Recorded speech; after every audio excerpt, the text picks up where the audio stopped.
A while ago, I made a silly little video in Stardew Valley about completing the community center without the use of tools based on my general dislike of one certain character. While many of you shared my opinions on Clint, several of you were, let's just say, concerned for my mental well-being.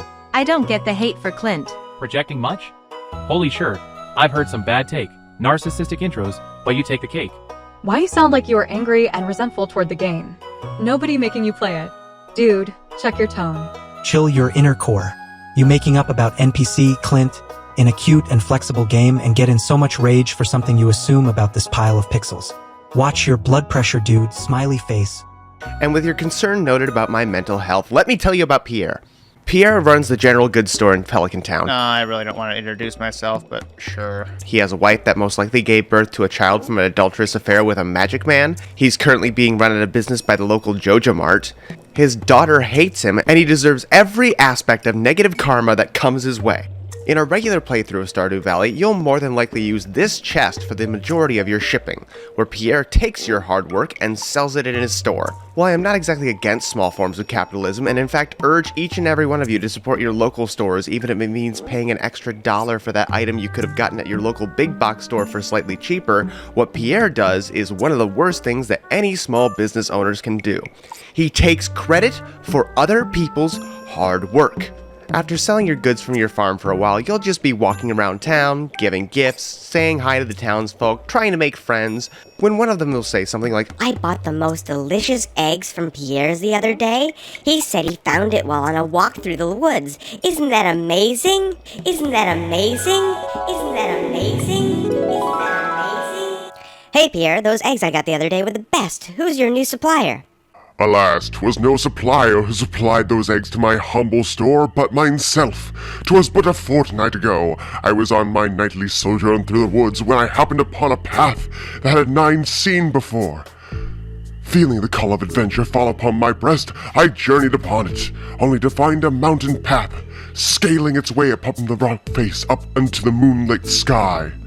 I ascended the mount, climbing higher and higher, my breath catching upon the thin air as I marched towards the heavens. Then, upon the peak, I came across a nest, filled with the most beautiful eggs I'd ever laid mine eyes upon. I gathered them into my arms and prepared for the long trek back down the path when suddenly, an unworldly screech, the mother had returned. With wings black as night and white as dragons, she dove for me, shrieking her displeasure of my kidnapping of her kin. I ran down the mountain, stumbling upon rock and boulder, the fierce air from her flight buffeting my back as her talons slashed behind my head. I emerged from the woods, prize in hand, and proudly displayed it upon my shelf for the fine citizens of the town to purchase, proud of how dedicated I am to provide the highest of quality merchandise to the fine citizens of this town. These eggs are 2 weeks old. Are you gonna buy them or what? that fuck. So screw him and all of his capitalistic compatriots. I'm going to complete the community center without their help. Well, I'll still need help from Robin and Marnie, but those poor girls need some better men in their lives, and I am not that man, but I can at least give them enough money for a good divorce lawyer. However, I am limiting myself to only buying buildings and animals. No supplies, no furniture, no tools. Only buildings and living things. On top of that, I will not be selling a single item. Not one fiber, not one rock, nothing. The shipping bin is officially off limits. I'm gonna block off this so I don't accidentally put anything in it. I can't trust these narcissistic freaks to give me the credit I deserve, so they aren't going to get the opportunity to even try. So without further ado, let the challenge begin.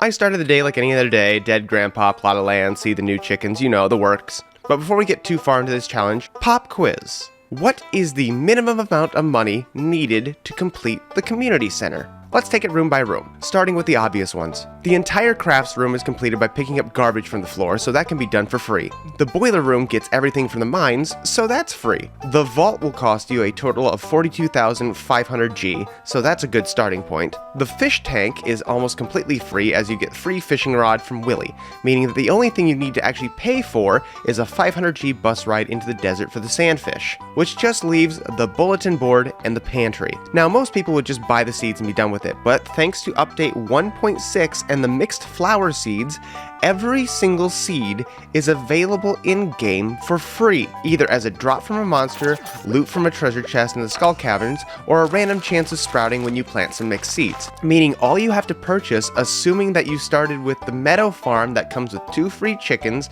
and with a coop already built, and pick the bat option when choosing what to turn your local cave into, all you need to buy is a barn plus 2 upgrades, 2 coop upgrades, a cow, a pig, a duck, and assuming that you are lucky enough to get the sandfish and to get into the skull cavern and have every single treasure room and monster drop be the exact items that you would need the first time you head into the desert, the minimum amount of money it would take to complete the community center in Stardew Valley is 112,700 G. Hi, Editing Vorland here.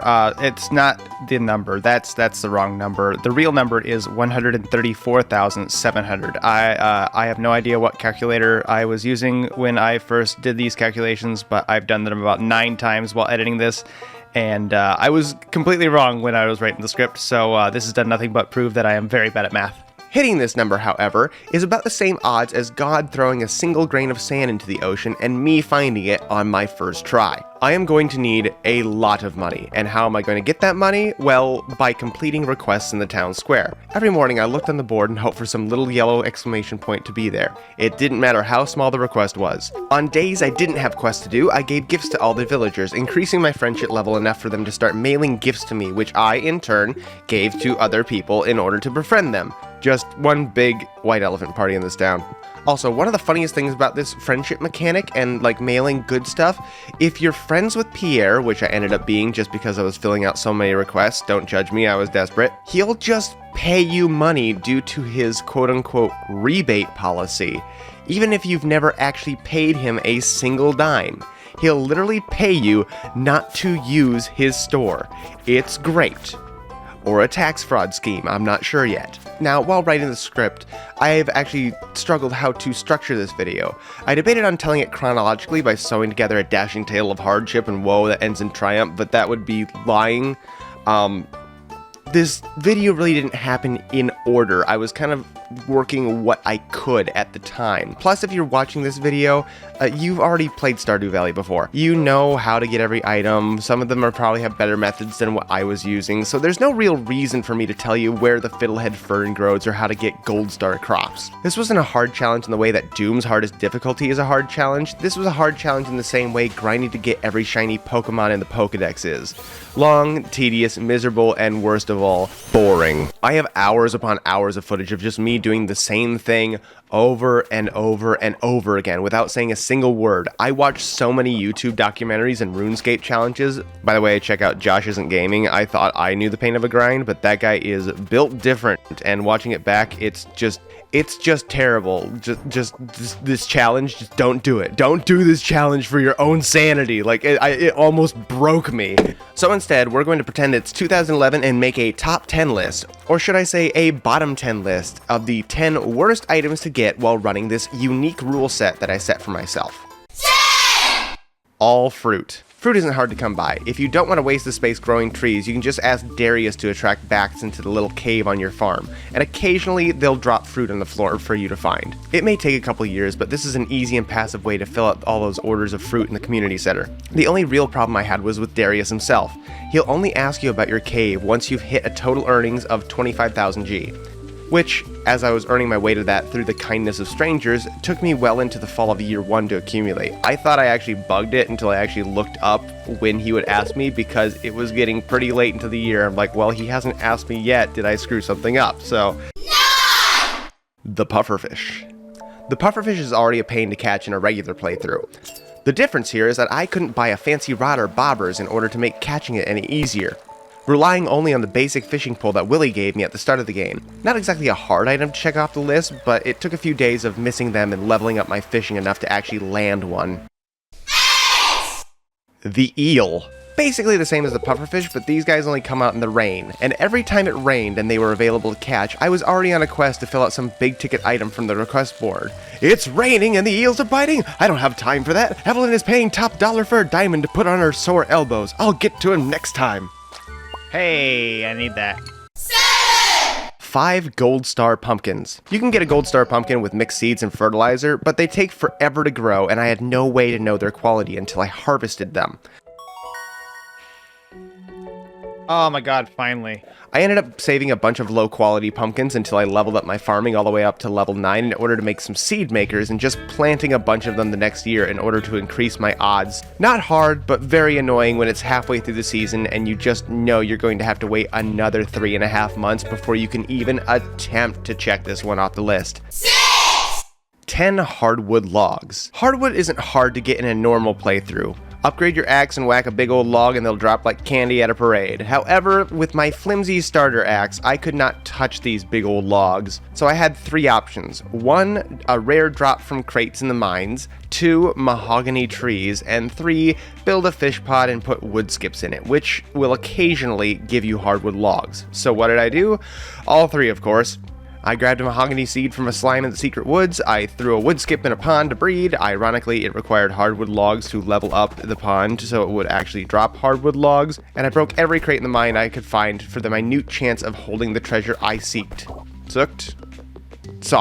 Between these methods and leveling up my forager skill to the point that I was getting hardwood drops from regular trees, I was swimming in more hardwood than I usually do on Saturday nights. The wood skip. This fish is found in the secret woods, and without upgrading an axe, the only way to enter the secret woods is with a chair, which I can get only from Robin's store. But since I've not allowed myself to buy those things from Robin's store, the only chair I have access to is the crystal chair that you can get as a reward from the museum after donating a total of 41 minerals. Meaning that I first had to wait until the fall year 1 in order for the large order board to open, wait for Clint to throw up his quest to kill a bunch of monsters, get the recipe for the geode breaker, and then break about 1 million geodes until I donated enough minerals to get the chair to warp my way into the woods just to have a quiet bit of fishing time to myself. This was a long process, however, I was just kind of passively doing it while I was doing other things like mining stone and minerals in the mines for other stuff. It really didn't take too much of my time. The only real pain of it was the fact that I didn't have any backpack upgrades, so making multiple trips to the museum as well as trying to sort out the geodes and minerals in my inventory during the solid week I spent breaking them open was more annoying than anything. The sandfish. Not hard to get, just fish in the desert, but first I had to get enough money to repair the bus, and when you're doing that 75 to 100 G at a time, it takes a while. Yams. Yams are one of the few crops that are not produced by planting mixed seeds. Instead, you can get them as a drop from Dougie's in the mine from floors 6 through 29 at a 3% drop rate. It's actually a pretty reasonable grind when you think of it. The only problem I had was Dougie's seemed to never want to spawn when I was actually in the mines. I would go multiple resets in a row without seeing a single Dougie the entire run. Each run from floor 5 through 29 would only take about 7 to 10 minutes, but with a final total of 63 runs before I got the drop, that's still close to 10 hours of my life just looking for one stupid yam that I'll never get back. Oh my god. Yes. I was starting to think the wiki's wrong. Red cabbage. Similar to the yam, red cabbage does not grow from mixed seeds, only red cabbage seeds, and there are only 4 free sources of them in the game, all of them in the Skull Cavern. Serpents and mummies have a 0.2% chance of dropping them, purple slimes have a 0.125% chance of dropping them, and treasure rooms have a 0.09% chance of giving you packs of seeds. Luckily, I had a mummy drop them on my 12th run of the Skull Cavern, so it wasn't too bad of a grind. However, those 12 runs of the cavern took a lot of resources from bombs and stone for stairs that each take a while to replenish with my limited means. Yes! Oh, I got what I wanted. I am so happy. And up next is the #1 worst item to get in this challenge. But before we get to that, I've got to give some credit to some honorable mentions. You see, before I start a challenge, I try and do my research in order to make sure that the challenges are even possible. And these honorable mentions are items that I thought would be a problem, but I either got really lucky in acquiring them, or they weren't nearly as bad as I initially thought they would be. First up is milk. I thought milk would be a pain to get. Not only did I need to build a barn and buy a cow, but without access to a milk bucket thanks to my limit of not buying tools from Marnie, the only way I could get milk from a cow was an auto grabber to auto milk them. At a 3% drop rate in the treasure room in the Skull Cavern, it's already a rare thing to find, and I was worried that it would be one of the hardest things to get my hands on. However, in literally the first treasure room I found in the Skull Cavern after reaching floor 100 and meeting Mr. Key, I found one, meaning that there was absolutely no grind for that particular object and saving me a whole lot of headache. Oh my god. First try. By the end of my challenge, I had not only found one of these, but two, as well as an auto petter, one of the most sought after endgame items that some people spend days hunting just so they can automate their love. The next runner-up is truffles. Between sinking a ton of money into a barn, 2 upgrades, and paying for a pig, I was worried that my ability to earn money would slow my ability to check this item off the list. However, by the time I was able to buy these things, I had leveled up my skills to the point that I could fill out large orders from the board in a matter of minutes, not days, rewarding me with thousands in cash, as well as mastering my combat skill to unlock pets and obtain the parrot pet, which randomly makes monsters drop money when they are killed. Some days in the mines I would walk out over 10,000 G richer just from killing low-level slimes. Sure, an upgrade could take over a month to save up for, but I really didn't have to think about delivering 30 eggs when I already had them sitting in my auto-gatherer in my coop, and a pet bird that apparently prints money in his free time. The only large request I couldn't do was Lewis's shipping quests because while I could grow everything he wanted me to, you need to actually ship them for it to count, and since shipping is off limits, not gonna work. And the final runner-up is the Maki Roll.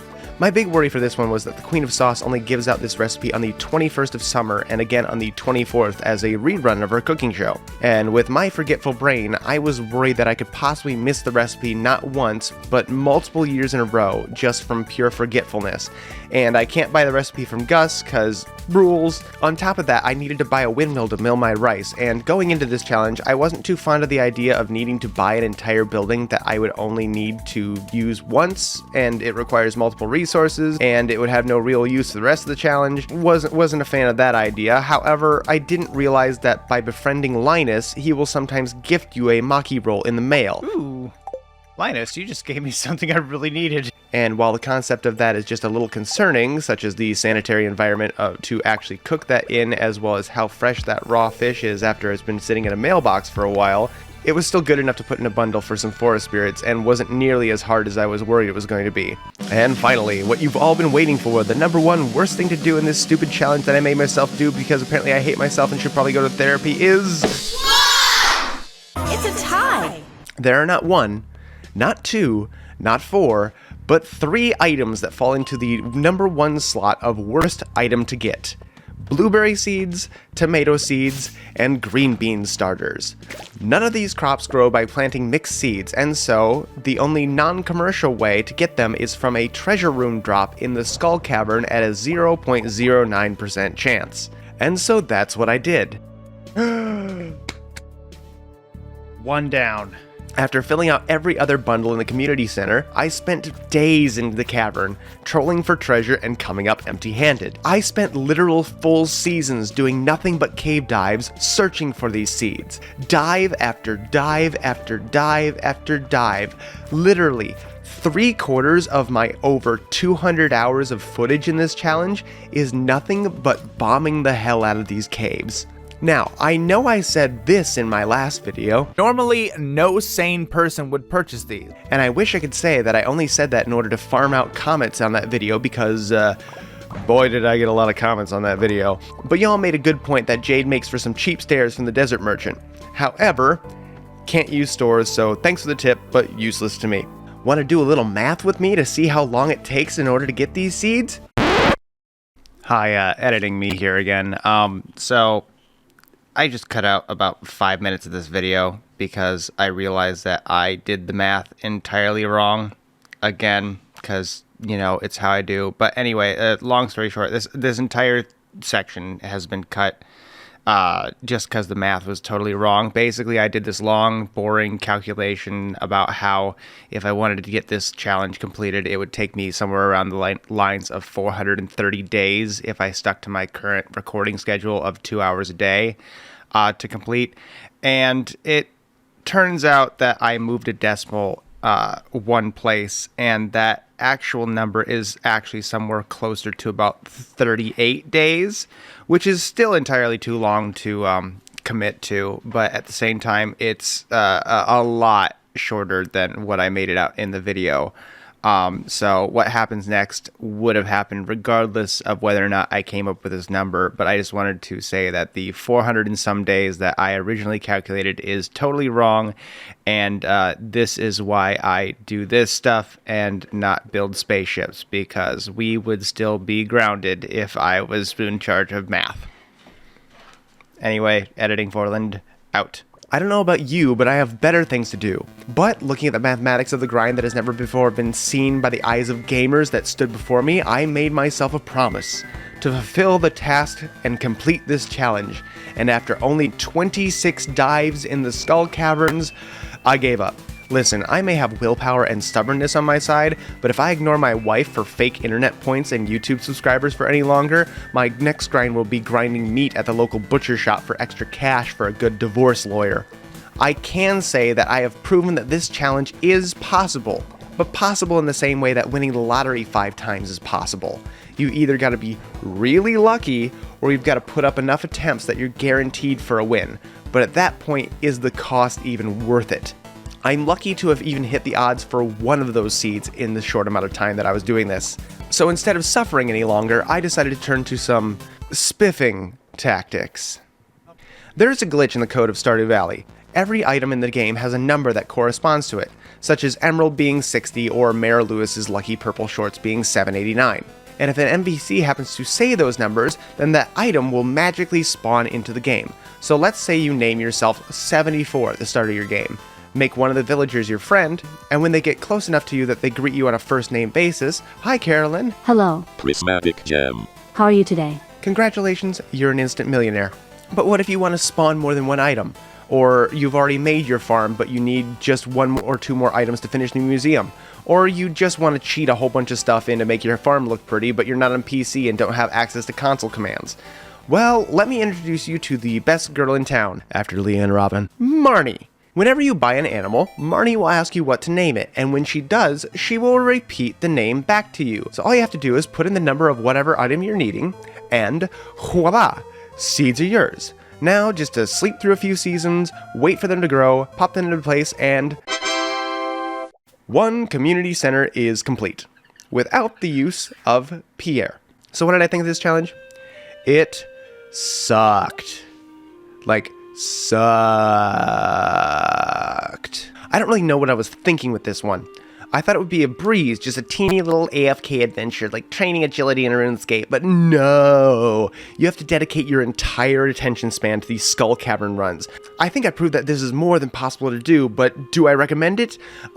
No, absolutely not. And if you do it, we're all worried about you. I did this to make a video to entertain you people. Doing this in your free time for no other reason is nothing but a cry for help. Thanks for watching my spiral into insanity. If you have any ideas for other challenges in other games, go ahead and leave a comment down below. Or if I just did something wrong, go ahead and leave a comment down below. Or if you're still concerned about my hatred towards a fictional character in a video game, go ahead and leave a comment down below. It's great for engagement and boosts my video, so I'm not going to complain about you yelling at me for my mental health crisis. Anyway, do the things if you want, and until next time, bye-bye!